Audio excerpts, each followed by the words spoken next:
Ayan, ito na guys ang ating bilo-bilo na may halong bayabas. So ako lang gumawa guys. First time kong magluto nito. So sana okay yung kikalalabasan. Mukhang masarap naman siya guys at mabango.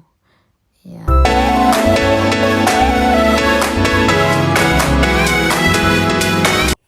Ayan guys. So dito nag-umpisa na akong ng ating bayabas. So tinatanggal ko lang yung ano guys. Pwede pala siya gawing matamis.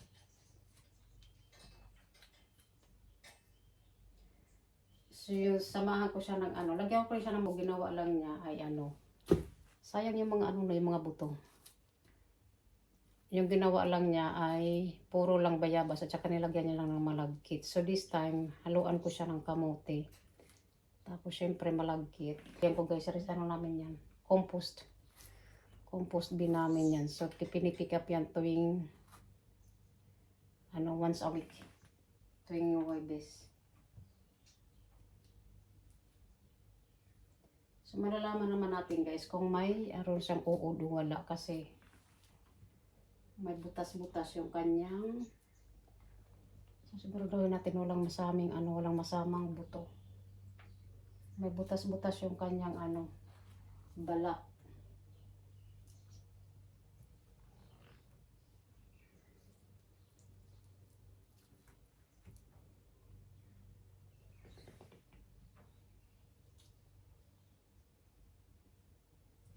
Ayan guys, so ito na yung ginanap ano ng bayabas. Lasa muna natin. Ayan, tapos dito guys, ayan, ang balatay ng kamote. Ayan, din to natin doon. Sa ating ibang style na bilo-bilo. Ibang style na bilo-bilo guys. Dahil, tapos paano ginawa? Tinanong ko siya kung paano niya ginawa. So, parang magbilo-bilo lang din. Pero, yung sa kanya, nilagyan niya lang ng malagkit at saka yung bilog-bilog na ano. Yung hinalik ng kamuti yung pork kasi mas matamis kasi yung pork.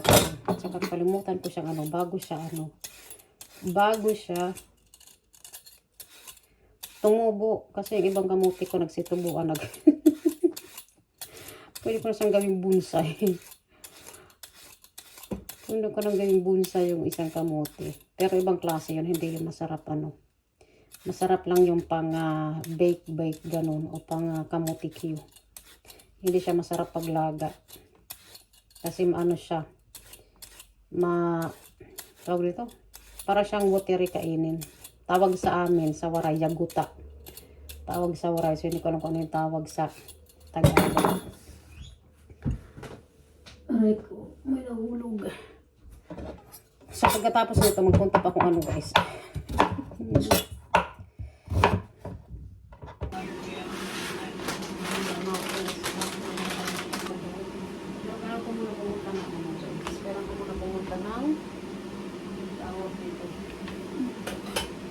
Tapos dito magbilog-bilog tayo guys. Sabay gamitin natin magbilog-bilog.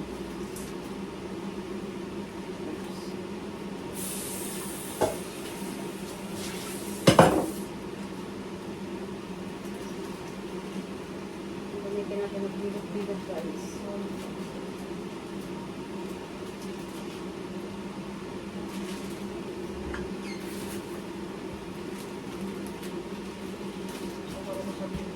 Lagyan natin ng konti. First time ko gumawa nito. Kaya dito lang parang mag-resort lang. Tama na siguro yan. Bilog-bilog natin. Pero bago natin siya bilog-bilog din, lagyan natin ng konting asin na kasot. Para may lasa naman yung ating bilog-bilog na malagkit. Glutinous rice flour. Diba?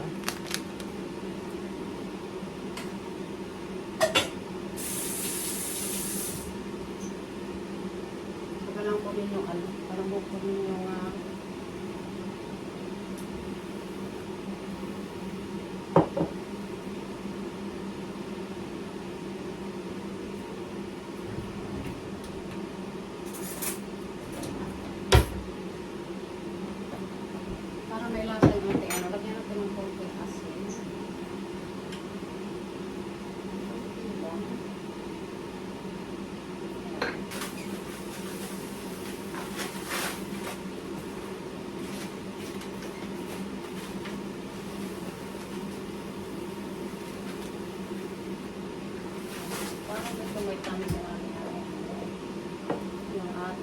Bilo-bilo.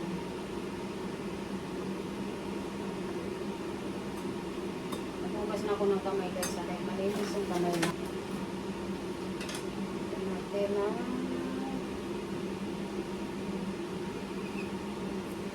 bilo-bilo natin siya, no? Ayan guys, ito yung bilo-bilo din natin. Pero katamtaman lang yung ano. Katamtaman lang yung laki. Masyadong nagulot natin mamaya sa ating bilo-bilo na may bayabas. Ayan, nagulot-bilo lang tayo. Masarap yung ano sana. Masarap sana yung kasama. Kaso hindi ako nakapunta ng Asian shop guys. Kaya hindi ako nakapunta ng Asian shop. Parang may ginawa. Kaya ang kaso nag-isip ako ng first. Ayan ay ating bilo-bilo. Lapit natin. Ayan. Yung ating rice flour na bilo-bilo. Lalaki mo. Mamaya lalaki pa to. Hindi ko lang po lalaki pa. So first time ko magganito guys. First time magganito-ganito ng person. Kasi nainis ko kasi yung ano. Nainis ko lang kumain ng matamis. Diba maano siya? Kailangan malinis yung kamay natin guys. No? Kailangan malinis yung kamay natin. Oops, usog natin ang konti.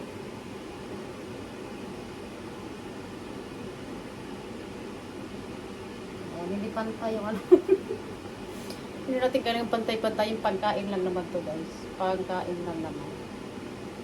Gusto ko yung bigas na puto. Makagagawa din ako niyan one day. Kasi yung mga anak ko ayaw. Gagawa ako ulit. Ayan. Ito na yung nabilog-bilog natin guys. Ayan. Dalawang ganyan. Tapos ito na yung atong pinakuluang na ano. Ayan. Bayabas at saka kamote. Bayabas yan dyan sa kamote. Huwag kayong magtaka kung bakit pula. At ito yung ating malagkit. Ayan. So, ano natin itong ating hinugasang malagkit. Malagkit ang gamitin natin. So, yung ano. Actually kasi hindi ako expert na magluto nitong ano ha. Ano ko lang sa tubig kasi dikit. Hindi ako nagluluto palagi nito. Nagmamadali habol ang oras ko kasi papasok ako maya-maya. Ano lang natin tong ating malagkit. Siguraduhin natin na ano natin lahat. Ayan. Tapos halo-halo. Actually mainit na tong ano guys kasi nilambot ko na yung ito kasi malambot yung ano, malambot. Ito lang yung mga gata-gata na nagamit namin dito. Mga ano, yung mga nasakan. Ito yung ginawa kong bula-bula kanina. Gamit ko lang ay malagkit. Palitan natin ang ating sandok kasi hindi ko lang bakit ko pa yung tinatakan. Natin ang medyo ano. Masarap sana yung ano no, yung kasaba na ano. Sa susunod ko kunin ko yung kasaba flour para yun ang gawin nating bilo-bilo. Mas gusto ko yung gawing bilo-bilo kaysa dito. Ito yung ginawa ko nito guys ay yung ano lang rice flour. Glutinous rice flour nila.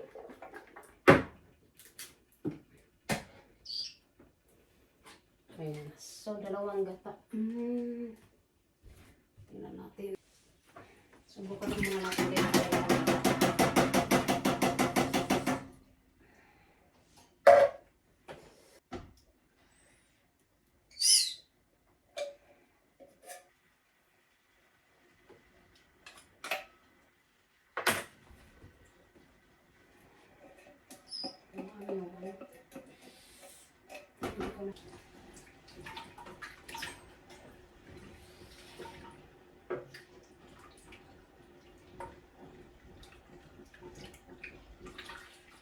Dinikit na nga siya guys.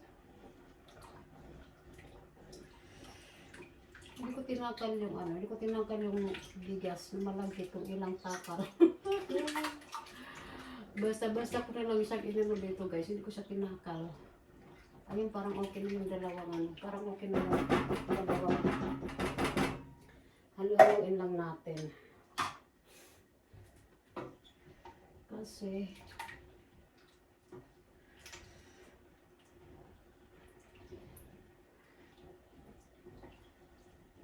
least dito maraming lugar.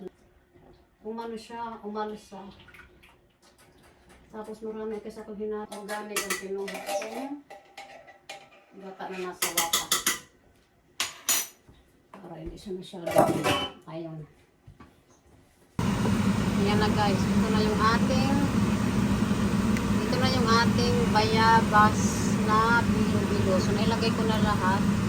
Ayan yung ating ano. Masarap. Maganda sana kung may tapioca. No? Kaso wala kong tapioca. Ayan. At saka hindi ako ready. So ano lang siya. Bigla ang ano lang guys na paggawa. Ang bango niya guys kasi mayroong ano ng bayabas. So yung bayabas ang nagpabango sa kanya. Ayan. So niluluto ko lang yung bigas at saka yung ating ginawang bilo-bilo. Yung mga bilo-bilo ko guys. So next time bibili ako ng kasaba flour. Yun ang gamitin kong bilo-bilo next time. Ngayon pinamit ko lang na bilo-bilo ay ang glutinous rice. Yun lang yung ginamit kong bilo-bilo. Maganda sana kung mayroong ano. Next time bibili ako ng ano, yung iba't ibang kulay ng sago. Ayun. So malapit na itong maluto guys. O diba? Ang bango dahil sa bayabas. Babango guys ang ano, babango ang ating ano. O diba? So niluluto ko lang siya.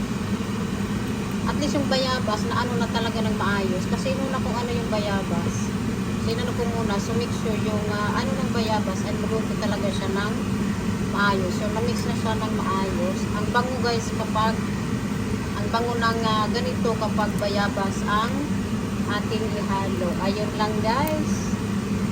Thanks for watching my video. Kung bago kayo dito sa aking channel, pa-subscribe ng aking channel guys. Rosas Vlog 823.